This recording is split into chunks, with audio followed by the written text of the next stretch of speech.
Hello friends, स्वागत है हमारे चैनल में। दोस्तों, पहले तो मैं माफ़ी मांगना चाहूँगा अपने व्यूअर्स और अपने सब्सक्राइबर्स से, और जितने भी एसटीटी अभ्यर्थी है जो क्वालिफाइड है, जो नहीं भी क्वालिफाइड है, उनसे भी मैं माफ़ी मांगना चाहूँगा, क्योंकि मैं कुछ अपडेट्स नहीं दे पा रहा था कुछ दिनों से।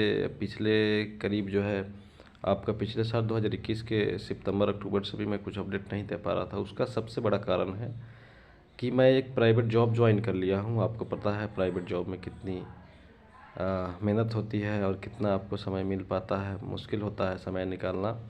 तो मैं इसलिए वीडियो नहीं बना पा रहा था और कोई अपडेट्स भी नहीं बता पा रहा था, क्योंकि मेरे न्यूज़ के माध्यम से बहुत सारे अपडेट आते थे मेरे पास। लेकिन बीते 3-4 दिन के बीच में ऐसा हुआ है कि बहुत सारे अच्छे अपडेट्स आए हैं केस को लेकर, और जो क्वेश्चन में त्रुटियाँ हुई थी, गलतियाँ हुई थी, उसको लेकर बहुत सारे अच्छे अपडेट्स आए हैं। तो मैं अपने आप को रोक नहीं पाया और मैं आज एक दिन की छुट्टी लिया हूँ आज के दिन के लिए। तो मैं कुछ अपडेट्स देखूँगा और आपको बताऊँगा कि क्या क्या चीज़ें चल रही है।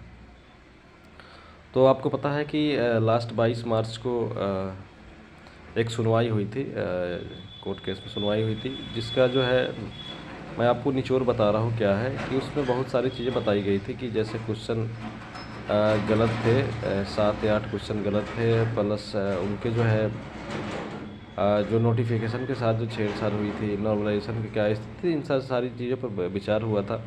और बोर्ड को ये बताया गया है कि जब तक वो अपने तरफ से जवाब नहीं देते हैं कि आपने जो गलतियाँ की है उसको सुधारते नहीं हैं, तब तक जो है बहाली रुकी रहेगी। और इसका बहाली प्रक्रिया तब स्टार्ट होगा जब सारी चीज़ें क्लियर हो जाएगी, उसके बाद ही स्टार्ट होगा।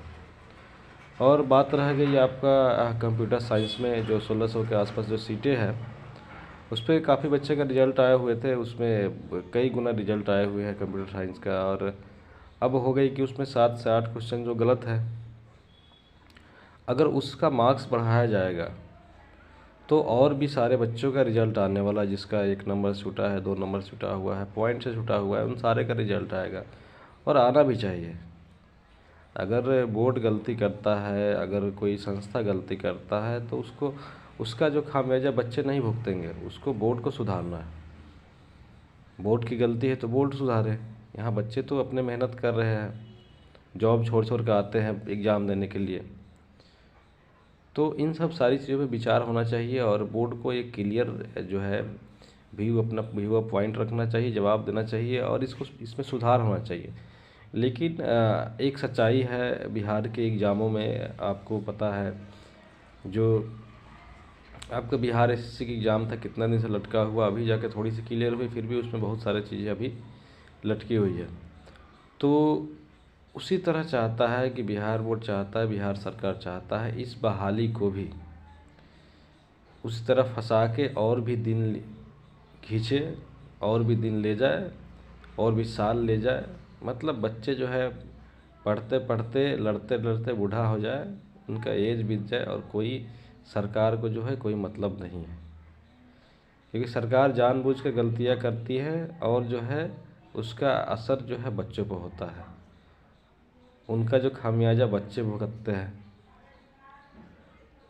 क्योंकि जो एक्सपेक्टेशन होता है किसी भी एग्ज़ाम से, किसी भी चीज़ से, कि हाँ हमको ये करना है, मेरा इतने दिन में हो जाएगा, मैं 6 मंथ का जो है छुट्टी लेकर जा रहा हूँ, ठीक है, मैं अपने एग्ज़ाम की प्रिपरेशन करूँगा, जॉब पे रिज़ाइन देकर जा रहा हूँ, एग्ज़ाम दूंगा, मेरा हो जाएगा। क्योंकि बहुत सारे टैलेंटेड बच्चे होते हैं, बहुत सारे अच्छे बच्चे होते हैं, जो पढ़े लिखे बच्चे होते हैं, जिनको बहुत सारी जानकारियाँ होती, नॉलेज होती है, वो सारे बच्चे आए थे। जब 2019 का एग्ज़ाम हुआ था, उसका सच्चाई मैं बताता हूँ कि बहुत सारे बच्चे थे जो आईआईटी से, एनआईटी से पास आउट थे, जो बहुत सारे बच्चे बेंगलोर में जॉब कर रहे थे, as a software engineer, as a बहुत सारे प्रोफाइल में जॉब कर रहे थे, वो सारे आए थे और एग्ज़ाम दिए थे। और बशर्ते बहुत सारे लोग रिजाइन देकर आए थे, जॉब छोड़ कर आए थे, उनको पता था कि इन एग्ज़ाम का जो लेवल है वो उस टाइप का नहीं होगा, एक इजी लेवल होगा और एग्ज़ाम आसानी से लोग क्वालिफाई कर जाएंगे, और क्वालिफाई कर भी जाते।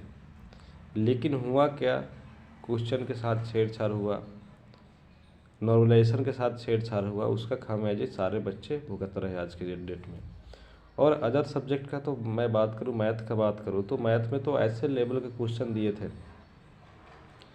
कि वो समझ से बाहर था। जो 10th के नीचे के जो मैथमेटिक्स का जो एग्ज़ाम दे रहे थे, जो 10th के नीचे लेवल के लिए दे रहे थे, उनका आईआईटी लेवल का क्वेश्चन डाल दिया गया था। और भी शिफ्ट वाइज जो है काफ़ी ह्यूज डिफरेंस था।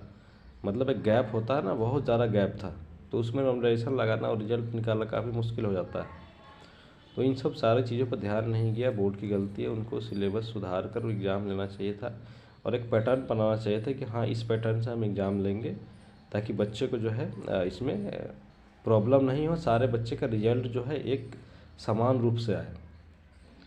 तो काफ़ी जो है गलतियाँ किया है बोर्ड, और उसका जो खामियाजा आज जो है बच्चे भुगत रहे हैं। जो भी आपका एग्ज़ाम दिए थे 2019 का, सारे भुगत रहे हैं।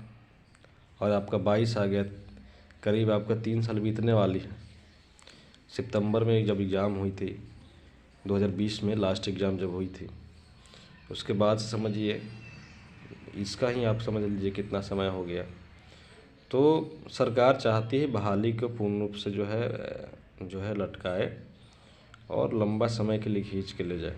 ठीक है, अब क्या जवाब आता है बिहार बोर्ड से वो देखना है। और भी सारे केसें, करीब 22-23 केसें है, केस चल रहा है, सबका सुनवाई होगा। क्योंकि बीच में जब कोविड का समय था, उस समय कुछ आपको कोर्ट भी खुली नहीं थी और कुछ काम भी नहीं हो पा रहा था, जिसकी वजह से कुछ उसका सुनवाई नहीं आ रहा था, कुछ जो हेयरिंग नहीं हो रहा था। लेकिन अब जो है सारे केस का हेयरिंग भी होगा, सुनवाई भी होगा, और उसका जो है रिजल्ट भी आएगा।